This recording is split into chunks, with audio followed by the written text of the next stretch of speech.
So this question came in from our community, and I thought this is such a beautiful topic because so often this comes up for us when if you haven't dated anyone that was really interesting for you and you finally find someone who has potential, it's easy to get attached. Like it's easy to get locked in on that person because you feel like, oh my gosh, I finally found somebody, when it's been a desert or dry for so long. So if you find yourself getting attached too quickly and you know that that's part of the pattern that's sabotaging your love life because you either end up pushing the person away, driving them away, or getting your hopes up so much that then when it doesn't work out, you crash so hard that the rebound takes so long that you're like, I don't even want to get into another relationship. What can you do? Today, I'm going to share with you 3 mindsets that can help you stay open, stay available, stay engaging with a relationship that comes your way without getting overly attached that you end up sabotaging yourself. So the first mindset is where you see the future, but you stay in the present. Often what happens when we get too attached is because we start living in a future possibility with somebody before they've actually earned that reality with us. It's like we'll go out and there'll be an amazing conversationalist and we'll imagine all these dates we're going on with this person, or we'll imagine traveling together and getting to see the world because you're having a conversation about the places you've been. And then on the ride home after the date, you're thinking, God, how great would it be to travel to this place with them or that place, and you get all excited. Or even more emotional, you see them playing with maybe your niece or your nephew or playing with kids and you want to be a mom one day. Or maybe you already have kids and you start getting really excited about the possibility of this guy being a dad to your kids. And you're like, oh, he would make the most amazing dad. And he's super playful and heart-centered. And you get super excited. Then you start imagining all the holidays together and spending this holiday and that holiday and what that would be like and feel like. It's okay to see the future. In other words, you want to see the qualities that this person has and how that would make for a great partnership with you and a great life together, but you don't want to live in the future. And so the way you do that is that when you notice yourself indulging in these imaginations, these fantasies about the future, temper the excitement and be like, okay, that's a possibility one day, but live in the present moment. In other words, move from hoping to having, where you put your focus on, okay, what do we have together right now? What has he earned as far as my attention? How much investment has he made in this relationship? Where's our connection right now? And that helps you temper the super high excitement into like, okay, I'm going to see how much he pours into this relationship. I'm going to have fun in this present moment. And then what you do is, because you're in the present moment, you're activating your feminine energy. You're actually way more open to the moment at hand. And the two of you are able to create a deeper connection together in that present moment. The second mindset that really helps us is creating what I call a love abundant mindset. And this is moving from scarcity to love abundance. It's so easy to get tempted to have a mindset of scarcity because that's often the reality, right? It's like there isn't anyone that you're interested in for such a long time that when you finally find somebody, it's super rare. You've finally got that chemistry, finally got that connection, and you're afraid that if this doesn't work out, it's going to be a long time until you find that person again, right? Well, the challenge is that's counterproductive. That creates the result of the very thing that we're fearing in the first place, because it pushes that person away and we latch on. I don't know if you've ever been with somebody who's like, you go on a date and you're like the first cool person they've met in a long time, and their eyes kind of get big and they're like, oh my God, you're finally normal. Like, oh my God, you're finally like cool. And you're like, yeah, I know. And it's okay. We're going to calm down. And instead, what you want to do is using your mind to create this love abundance, knowing that you have options.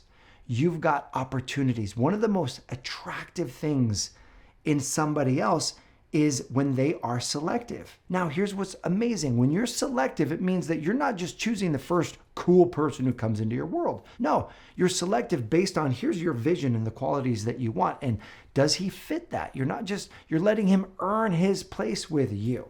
That's super attractive. And here's what's wild is that it doesn't matter if you've got 5 other guys that you're going out with that week, or you haven't been on a date in 3 months. You being selective is a mindset.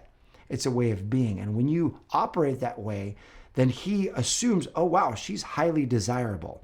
And that skyrockets his desire for you. So how do you create that? Here's a couple of easy techniques. The first is to, when you feel yourself starting to get excited, is to breathe. And when you breathe, you turn that excitement into confidence. The second is to use your mindset to turn all possible outcomes into empowered possibilities. Here's what that means. Possible outcomes, the paradigm will say, what if this doesn't work out? You're going to be alone forever. What if this guy doesn't like you? It's taken so long to find somebody who's great. Like all of those fear-based thoughts, you interrupt them and turn them into empowered possibilities. And here's a few thoughts for you. It only takes one, and what if it's easy? If this guy doesn't work out, the best is yet to come. There was a woman who came through my coaching program. It's called Manifest Your Man. This woman's name is Sharon, and she's an attorney. And she would constantly attract guys who were like her ex-husband. And she was like, I don't want these guys. I don't like these guys. She finally attracted a guy named Mark. And it was that same scenario. Didn't attract anyone for a long time. Finally started dating. She was dating a few guys that were okay. And then Mark came along. And Mark was amazing. They had chemistry. They had connection. She felt herself getting super excited, like, oh my gosh, this could be the one. And so she moved into breathing. And anytime her mind fired off, what if this doesn't work out? It's going to take you forever to find the person. She would interrupt that thought, breathe, and say, no, it only takes one. And what if it's easy? This is what it looks like as it's all coming together. And she was able to stay centered. She was able to stay present. Their connection deepened. And then one day at a holiday party, they were all hanging out, her family, her kids. She had kids, and that thought like, oh, he could be a bonus dad to my kids. Breathe, calm, bring back to the present moment. At that party, Mark said, oh, look at that. What is that? And there was a plane pulling a banner that says, Sharon, will you marry me? And she screamed, and he got down on one knee, and he proposed to her, and she said yes. And the two of them are enjoying a beautiful marriage because Sharon built in herself a love-abundant mindset instead of a scarcity-based mindset. And the third strategy to help you ground yourself if you feel yourself getting too attached is to remember to match his level of investment in the relationship. In other words, you don't have to do everything to make this relationship work. You can lean back and match his level of investment. It's easy when you really, really like someone to overinvest in the beginning because there's just fear of like, I really want this to work, and you want to pour in the energy, but that can often chase them away because you're both getting to know each other. I like the analogy that imagine an oak tree. Like when an oak tree is in full form, imagine the relationship is in full form. It takes a lot of water. It takes a lot of care to keep that oak tree strong and solid. But in the beginning, it's this little seedling. And if you overwater it, you're going to kill it. And so overinvesting actually smothers it, like floods the relationship. You want it to be able to breathe. And so simple enough, match his level of investment. If he texts you once, text him back. Don't text him 4 or 5 times that day. You want to create space for that conversation to flow because remember, men value what they earn. So you matching his investment and letting him invest more creates space for him to be able to pursue you and value that relationship with you. When I was getting together with my wife, one of the things I really appreciated was that she matched my tempo and the relationship built. We didn't talk every single day, 4 times a day when we first got together. When we first got together, it was like this slow burn because we were long distance and I was building a business where I was.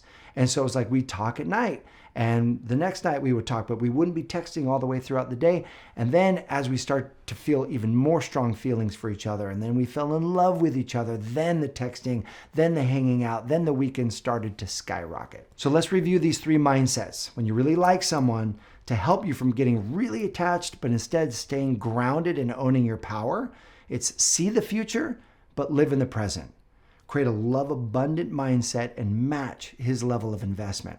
And when you do that, you're not only empowering yourself and giving the relationship the best chance of flourishing, but you're also living in a field. You're creating a field around you where if that relationship doesn't work out, you are primed and positioned to attract something that's even better yet still. And so here is to your amazing love life. Here is to your love abundant mindset. I appreciate you. Thanks for watching, and I'll see you soon.